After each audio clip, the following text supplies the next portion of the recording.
Hey, Daan here, and in this video I'm going to explain exactly which metrics you need to track and also improve to turn your marketing campaign into a money-making machine as an accountant.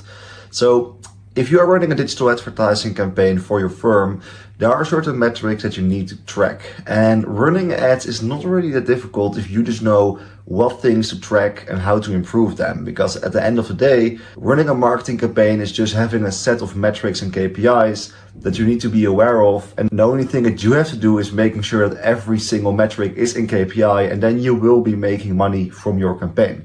So in this video, I'm going to explain exactly which metrics you need to track and also what the KPIs are and how you can actually get those metrics in KPI, which will therefore also directly result in a profitable marketing campaign. So before we dive in, I will quickly introduce myself. My name is Daan and I'm the owner of Accounting Kings.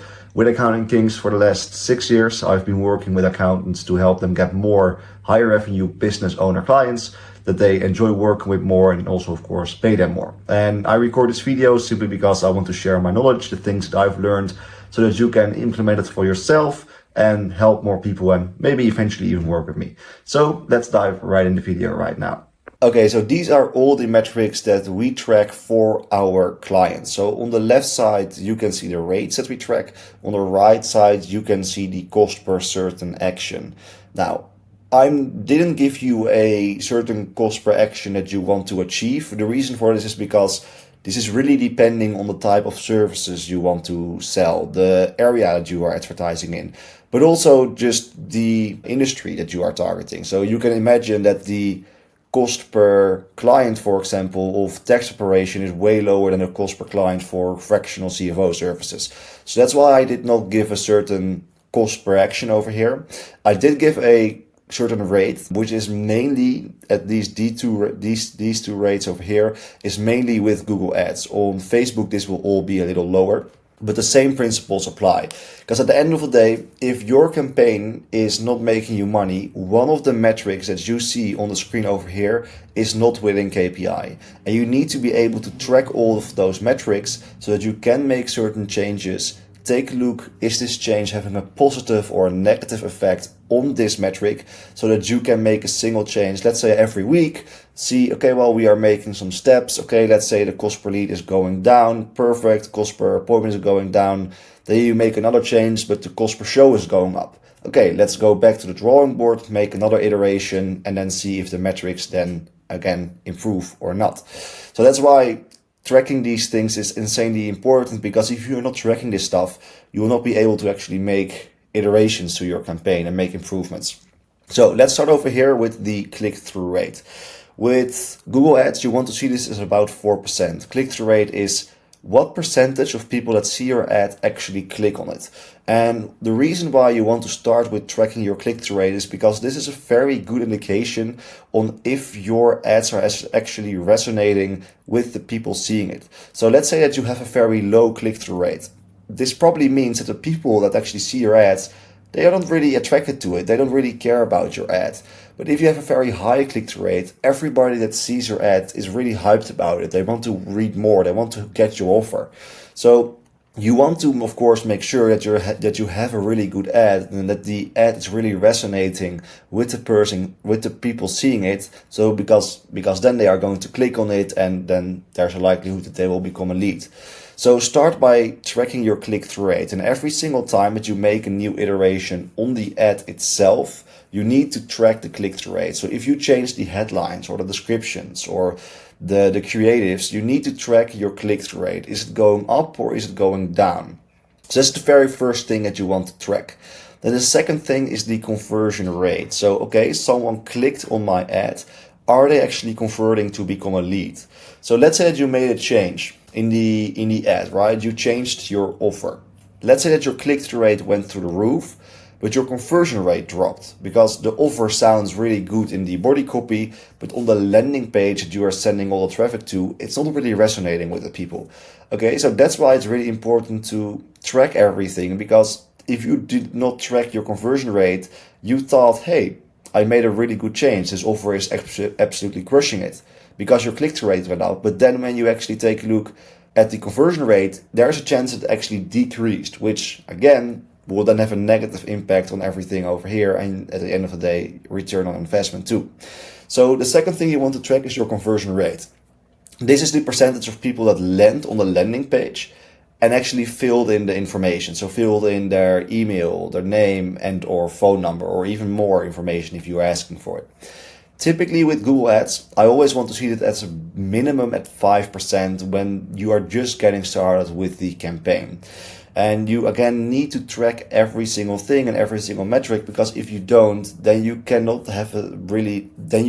really see the improvements in your campaign and never make money from it. Okay, so after you tracked your click-through rate, you have started making iterations to your ads, you changed your titles, body copies and images, and when you think, hey, my click-through rate is pretty high, you've been talking with maybe other accountants you know are running ads on the same platform. And if you have a higher click-through rate, you move to the second step. So this is now in KPI, you move to the conversion rate. Then you are going to make changes to your landing page, different titles, different images, maybe a different structure of the landing page, okay? So you want to test the above the fold first, so that the thing that they land on before they scroll, that's where 80% of the changes need to be made. And you are going to give this some time. You are going to actually give it like 100 clicks. Check, okay, well, did my actual conversion rate of the landing page improve or not? If it did improve, perfect. Check, is it in KPI? Check with other competitors or friends that are also accountants, what is their conversion rate? Then take a look, okay, well, am I making money? Yes or no? If yes, this is done, don't change anything. If no, go back to the drawing board and then, okay, start taking a look at the metrics again. Which metric do I now think is the bottleneck of the campaign? So then if you think, okay, well, my conversion rate is high enough, it's above 5% for Google Ads. With Facebook ads, it can actually also be about 5%. It really depends on what type of Facebook ads you're running. But you really want to take a scientific approach. You really want to have a systemized process of going into your ads and your campaign, taking a look at which metrics do I need to improve, and then making one single change and see the results of all of those metrics. Because there is a chance that if you change something in the ad, this all stays the same, that your closing rate will go up. So that's why it's really important. Let's say that you change the offer and everything stays the same, but you simply have a better offer and you do a really good job at selling it, then this can improve and therefore also your return on investment. So that's why it's important to change one thing at a time and to track every single metric in this whole row over here. Then you of course also want to track your booking rate. So let's say, okay, well, my click-through rate is in KPI now, my conversion rate is a decent level, but the leads are not really turning into appointments. They're not booking meetings with me. Then you go back to the drawing board and you take a look, okay, well, do I have a actual online calendar that if they fill in the form, they can directly book a meeting? Am I actually also calling the leads within a couple minutes after they submitted the form? And am I sending them emails and also SMS messages? So you want to also track your booking rate, and this needs to be about 80% of the leads that you are generating, at least with Google. With Facebook, this will be a little bit lower, which is totally fine. So you really need to make sure that you have systems in place to actually have a higher booking rate. A lot of the accountants that I talk to and that have run their own marketing campaigns, they really take a look at their click-through rates and their conversion rates, and they are generating leads, but they never really track how many, but they never really track what percentage of leads actually book a meeting with me. Because let's say that you have amazing ads and everybody's clicking on it and everybody is converting. You think, okay, well, amazing, I'm doing a good job, I'm generating so many leads, but none of them book meetings, then of course your return on investment will also suck. So the main thing that you have to do with improving the booking rate is making sure that you call the leads directly, offer them a digital calendar that they can schedule online, and send them SMS messages and emails. And if you want, also send them a Facebook message or a LinkedIn message, right? You really want to offer them as many ways to book a meeting with you as possible. Then a show up rate. Okay, so they booked their meeting. How many of the people that actually booked that meeting showed up to the meeting? This needs to be about 80% with both Facebook and Google Ads, with every single ad. Also, if you're doing cold outreach or cold email, show up rate needs to be about 80%. Now, if your show up rate sucks, if it's like 40%, then a couple things matter. A couple things probably happened. Number one, you probably did not have a very clear call to action after they booked the meeting where you told them, make sure to time in your calendar. This is something that we always do with all of our clients and with my own company too. We very clearly tell someone after they booked, put this time in your calendar now. Reason for this is because most people like me, they just live by their calendar. If something doesn't make my calendar, I will not be aware of it. So make sure you always tell people, put the time of the appointment in your calendar, and also of course send them reminders. And you can send them a reminder over email, which is something everybody does. You can also remind them over SMS, send them a message on Facebook, on LinkedIn, and also give them a quick call with a voicemail. Sounds extreme, and you want to kind of find the balance between where am I sending too many messages to my bookings and where is the show up rate very low because I'm not sending enough. So that's the show up rate. Then the fit rate. This is something that not many people actually track. And this is the rate at what people that show up to the meeting actually can use your services and actually, can benefit from your services.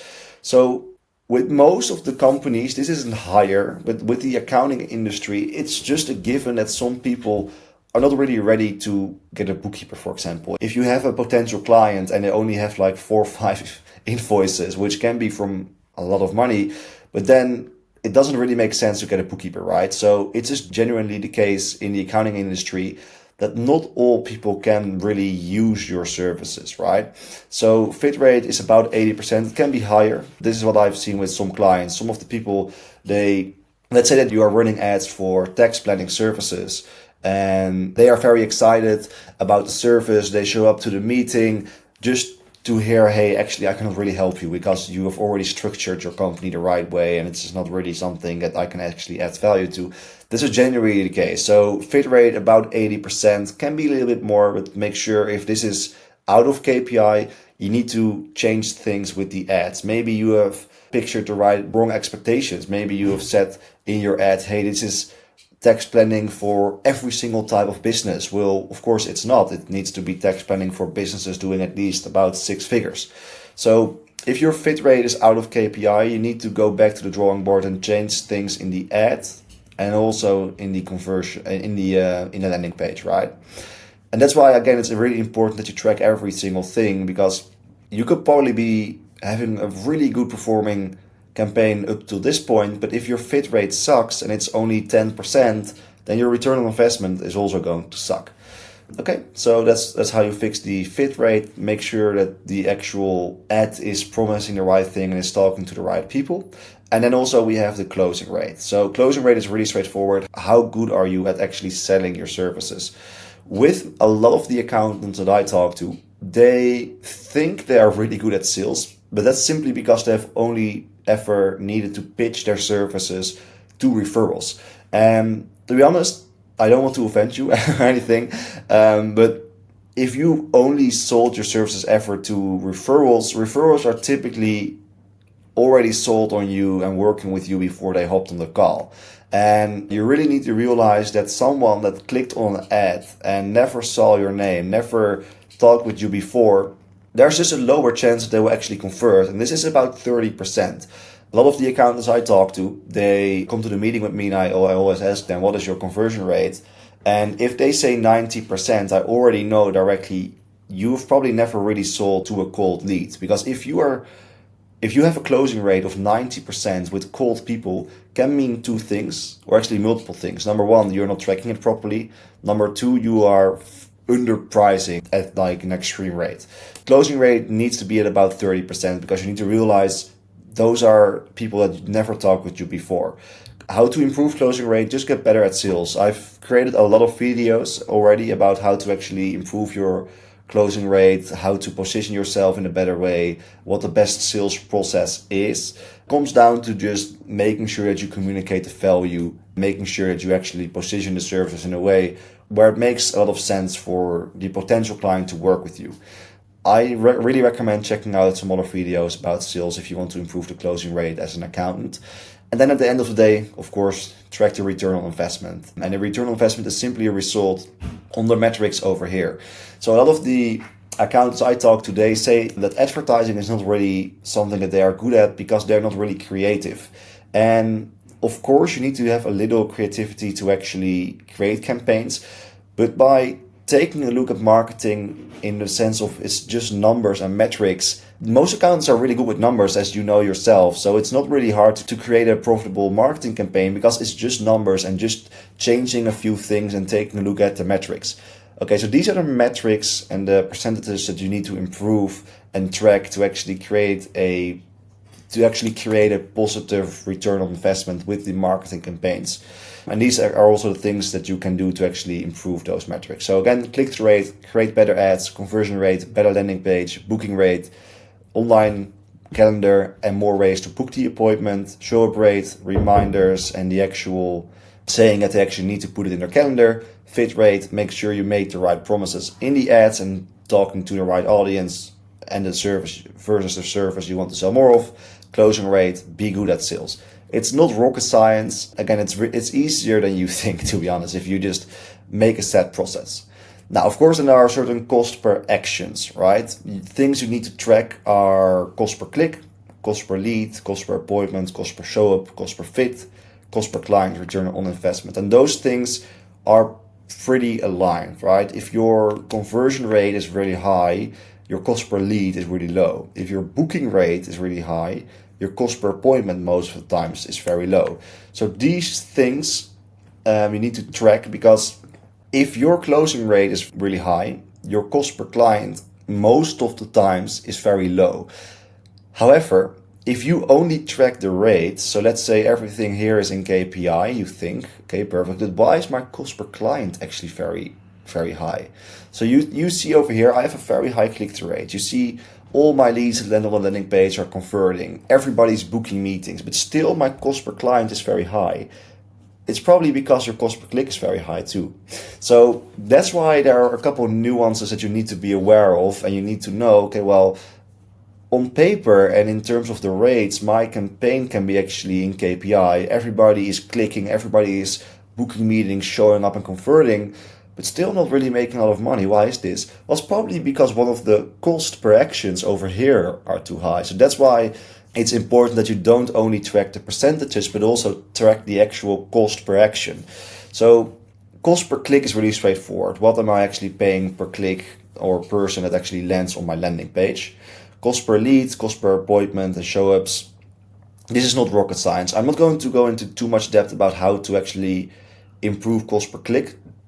Cost per click is simply a result of a click-through rate. Most of the times, if you have a high click-through rate, typically your cost per click will decrease. So for example, with Google Ads, Google wants more people to click on other people ads, because then they will click on other ads in the future. If you have a really good ad and everybody is clicking on the ad, it means that Google makes money and that they will most likely click on ads in the future, which makes Google more money. And they are going to reward you for this by having a lower cost per click. So there, Google is going to charge you less. Same thing with Facebook and any other platform. So if you want to decrease your cost per click, of course you can change keywords or change audiences, but most of the times you just need to create better ads and have a higher click-through rate. If you want to decrease the cost per lead, of course, decrease the cost per click and improve the click-through rate, but mainly have a better landing page and your cost per lead will decrease. So with the example that I said before, this can all be in KPI, but still your cost per client can be very high. It's probably because one of the things over here are too high. And then it means, okay, well, if your cost per show up is very high, it means that you need to increase your show up rate. Those things are just very related to each other. And it's really important that you track all of them, because you can have the wrong picture of reality in terms of how your campaign is performing. You can think, well, I have a really good campaign, but it's not making money. All my metrics over here are in KPI, but it's simply because the actual cost per action is probably too high. So by also tracking the cost per action, you will have a better picture of what is actually going on the money side versus the percentage side. So again, I'm not going to go into too much depth about these things, because the cost per lead is simply a result of the conversion rate, the click-through rate, and the cost per click. So if you want to improve the cost per click, you just take a look, am I paying too much for the clicks? If not, okay, well, what is then my conversion rate and what is my click-through rate? So you work your way back. If you say my cost per client is too high, then you take a look, is my closing rate high enough? Okay, well, it is. How much am I paying per fit? Well, that's actually in KPI. Is my fit rate in KPI? Yes, it is. How much I am actually paying per show up? Oh wait, my cost per show up is really high. Oh, actually, my show up rate is only 40%. And then you improve your show up rate to 80%, and then you will see, so this show up rate is going to double, and then you will see this will all go in half, and then you are in KPI again with the cost per client. So that's the main reason why I wanted to record this video, just to show you that marketing is not all about creativity, but it's just having a couple of metrics that you need to get in KPI. And I just told you which metrics to track, and I told you how to actually get them in KPI. So I really hope that this kind of made sense, that you now actually have an understanding and that you now have a different perception on advertising. It's not about being creative, but it's more about having certain numbers in KPI. And of course, there's some creativity involved in it, but not as much as you probably think. So that's it for this video. If you are an accountant, you want to get more higher revenue business owner clients that you enjoy working with more, and that of course pay you more for your services because you can add more value, and there are 2 links in the description. The first link is a link you can click on to check out what it exactly is that I do. You can schedule a free strategy session where I'm going to give you some advice and also to learn how we can help you get more clients in a way where we don't profit until you do. And then the second link is a link that you can click on if you want to join our free Facebook community to network with other like-minded accountants that are also on the path to grow their accounting firm. So yeah, you don't have to click on those links, by the way. Just there, just because I genuinely think it will be adding value to your firm and your life. So yeah, if you liked the video, leave a like so that I know that you like this content and that the algorithm is going to serve you more content like this. If you do not want to miss any other videos, make sure to subscribe, otherwise you will not get recommended some videos. And of course, leave a comment if you have any specific questions and I will personally answer them for you. So again, thank you so much for watching the video till the end, and I will see you in the next one.